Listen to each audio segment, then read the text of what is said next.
মধু পানির সাথে একবেলা সকালে, আর আদা পানির সাথে দিবেন, এটা দিবেন বিকেলে, আর রাতে দিবেন রসুন। এটা হবে আবার 3 দিন। তারপরে এইবার খাবারের সাথে যে মেডিসিনগুলো আগে মেশাতে বলছিলাম ওগুলো তো 3 দিনের জন্য হয়েছে।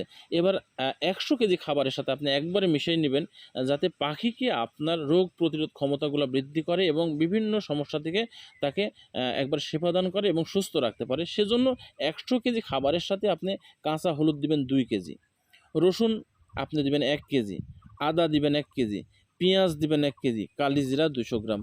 এই মাত্রাটা করে 100 গ্রাম খাবারের সাথে ভালো করে মিশিয়ে আপনার ওই কোয়েল পাখি সেবন করাবেন। দেখবেন ভেটেরিনারির যে মেডিসিনগুলো আপনাকে সেবন করানোর ফলে যে পাখির স্রোত হয়, তার চেয়েতে আলহামদুলিল্লাহ আশা করি এই যে মেডিসিন প্রাকৃতিক কথাগুলো বললাম, আপনার পাখি সুস্থ সবল এবং অত্যন্ত ভালো থাকবে আমি মনে করি। হ্যাঁ, এইভাবে আপনারা করাবেন। আমি আবারও বলতেছি, আরেকবার রিপ্লাই করছি, প্রথমে বাচ্চা ঢালার সময় আপনি লেবুর রস দিতে পারেন, চিনি দিতে পারেন, গ্লুকোজ দিতে পারেন 6 ঘন্টা।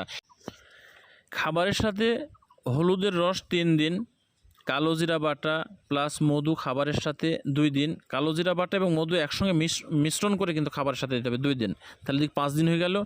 রসুন এবং রসুনের সাথে কালোজিরা 1 দিন, একসাথে রসুন এবং কালোজিরা একসাথে কম্বাইন করে 1 দিন, পেঁয়াজ বাটা 1 দিন, রসুন এবং